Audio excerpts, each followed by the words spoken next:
ఏం చేయనకు ఈరోజు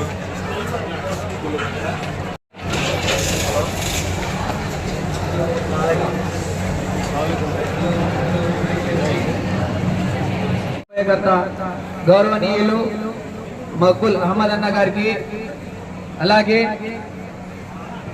మక్బుల్ బాషా అన్న గారికి స్వాగతం. పండగ వస్తే రామా రజకారా సుతనారా అమ్మ దీపమ్మారా అని పిలిచి మీకు భోజనం పెట్టడం జరుగుతా ఉంది. ఈరోజు మేమంతా కూడా అన్ని కాదు కూడా మాట్లాడుకుంటున్నారు. మీరు వాలంటీర్స్ కాదు, వాళ్ళ ఇంట్లో ఒక మెంబర్ అయిపోయినారు, వాళ్ళ ఇంట్లో ఒక కుటుంబ సదస్సులు అయినారు. అది దయచేసి అందరూ ఓట్లను తీసుకుంటే గెలుపు తథ్యం ఉంది. మరియు ఇంకొక విషయం, వాలంటీర్స్ అందరూ కూడా ఒక్క సహాయం జగనన్నకు చేయాలి. మీరంతా కూడా మనం ఈ పొద్దు వరకు కూడా జగన్మోహన్ రెడ్డి అన్న పరంగా ఉన్నాము. ఆ ఇంట్లో కూడా దానికి కారణం జగన్ గారు. భారతదేశంలో ఏ రాష్ట్రంలో కూడా లేని విధంగా సచివాలయానికి సంబంధించి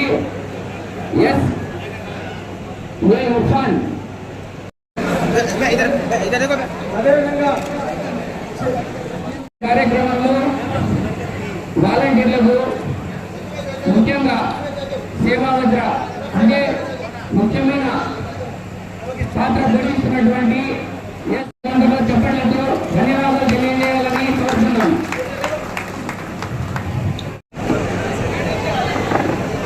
అవార్డు తీసుకు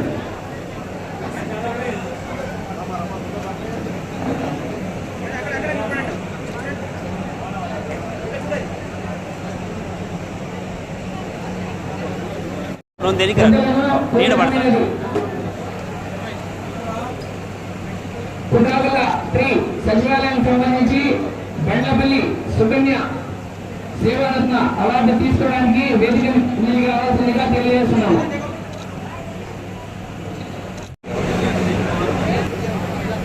నానాదర్ గారు తోలేపల్లి రమాదేవి సేవారత్న అవార్డు తీసుకోవడానికి వేదిక మీదకి రావాల్సిందిగా కోరుతున్నాము.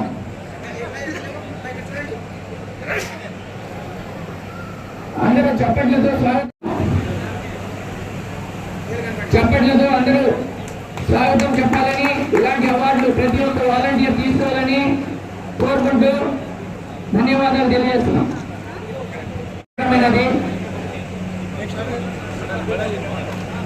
కుటాబుల్లా 1 సచివాలయం కె లావణ్య సేవారత్న అవార్డు తీసుకోవడానికి వేదిక మీద రావాల్సిందిగా కోరుతున్నాము.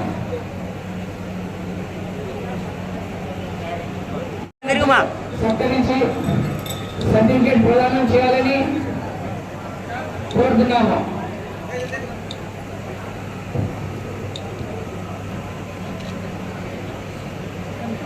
పేరు పేరున ధన్యవాదాలు తెలియజేస్తున్నాము. అదేవిధంగా వాలంటీర్లు సన్మాన కార్యక్రమం అయిపోయిన తర్వాత ఇక్కడ కూర్చోవాలని గౌరవ చైర్పర్సన్ గారు కోరడం అనేది. ముఖ్యమంత్రి గారు జగన్మోహన్ రెడ్డి గారు మీకు సేవా వజ్ర, సేవా రత్న, సేవా మిత్ర అని 3 అవార్డులు పెట్టి మీకు ఇంకా ఎంకరేజ్ చేస్తున్నారు.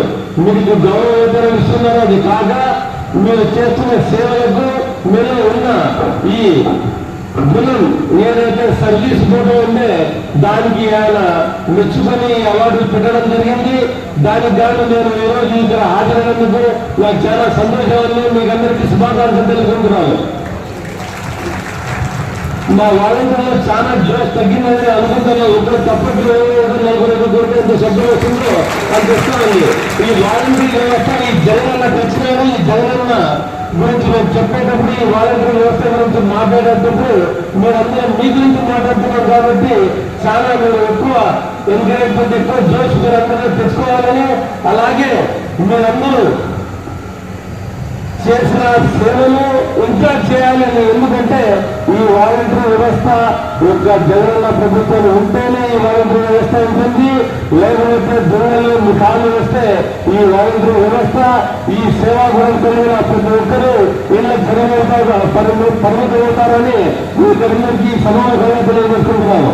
కాబట్టి వాలంటీర్లు వచ్చే ఎన్నికల్లో జగనన్నను మళ్ళీ ఈ వాలంటీర్ సైన్యం జగనన్న మళ్ళీ ముఖ్యమంత్రి చేయడానికి సిద్ధమా అని అడుగుతున్నాను.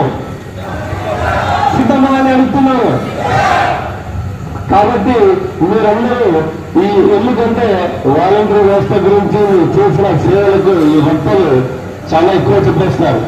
ఇంకా చెప్పాల్సింది ఏం మిగిలేదు తెలుసా? నేను చెప్పకుంటే అదే కాపీరైట్ అయిపోతుంది. కాబట్టి మీరందరూ వచ్చే ఎన్నికల్లో ప్రతి ఇంటికి పోయి వాళ్ళ ఇంటికి ఏ పథకాలు ఇస్తున్నాయి, వాళ్లకు జగనన్నకు ఓటు వేస్తే వాళ్ళకు కలిగే ఉపయోగాలు ఏమిటనేది ప్రతి ఒక్కరూ చాలా వివరంగా వివరించి జగనన్నకు ఓటు వేయాలి, ఫ్యాన్ గుర్తుకు నొక్కాలని చెప్పి మరియు నన్ను శాంతమ్మకు నన్ను అసెంబ్లీకి శాంతమ్మకు పార్లమెంటుకు పంపాల్సిన ఆవశ్యకత ఏమనేది వాళ్ళకు వివరించాల్సిందిగా మీరందరూ కోరుతున్నాను. మీరందరూ నిర్వహించే ప్రతి ఇంటికి పోయి వాళ్లకు అమ్మఒడితో ఎంత లాభం చేకూరింది, వాళ్లకు ఈ పెన్షన్ ఒకటి పొద్దున్నే పోయి 3,000 మీరు ఎలా ఇస్తారో వాళ్ళకు నవ్వుకుంటూ అలా వచ్చే ఏదైనా ప్రభుత్వం తప్పు జరిగి ఏదైనా కొత్త ప్రభుత్వం వస్తే వాళ్ళకు జరిగే కష్ట నష్టాలు ఏమనేది సవివరంగా వివరించి వాళ్లకు తప్పకుండా జగనన్నని మేము ముఖ్యమంత్రిని చేసుకోవాలి, ఈ పథకాలు ఇంకా ఎక్కువ వచ్చేటట్టు చూసుకోవాలని, మరియు మీ వాలంటీర్ వ్యవస్థ రాబోయే రోజుల్లో ఈ వాలంటీర్ వ్యవస్థ కాదు, ఇది వైఎస్ఆర్సీపీ కుటుంబం అయిపోతుంది. మీరందరూ తప్పకుండా పర్మనెంట్ ఉద్యోగులు అయిపోతారు, మీ పెన్షనర్లు అయిపోతారు. మీ పిల్లలు ఉన్నత చదువులకు పోవాలంటే ఒక శాలరీ అనేది నెలకు గౌరవేతనం కాకుండా శాలరీ రూపంలో తప్పకుండా అది అవుతాదని మీకు నేను సమానంగా తెలియజేస్తున్నాను. కాబట్టి మీరు వచ్చే ఎన్నికల్లో మీరే అన్న ఎదురు చెప్తారు, నాకు స్టార్ క్యాంపెయినర్ లేరు, నాకు వాలంటీర్లు నా స్టార్ క్యాంపెయినర్ అని ఇలా చెప్పిన ఒకే ఒక నాయకుడు జగనన్న. అదే చంద్రబాబు అయితే ఆ యాక్టర్ తీసుకురండి తీసుకురండి వాళ్ళ గుర్తొక పార్టీలతో పోయి పొద్దు నుంచి సాయంత్రం ఢిల్లీని పోయి అలయన్స్ చేసుకుని అక్కడ పోయి పవన్ కళ్యాణ్ మాట్లాడుకుని ఇంటే పని చేస్తూ ఉంటాడు. ఆయన్ని రెస్ట్ తీసుకోవాలని సొంత భార్య నారా భువనేశ్వరి నిన్న కుటుంబంలో చెప్పింది.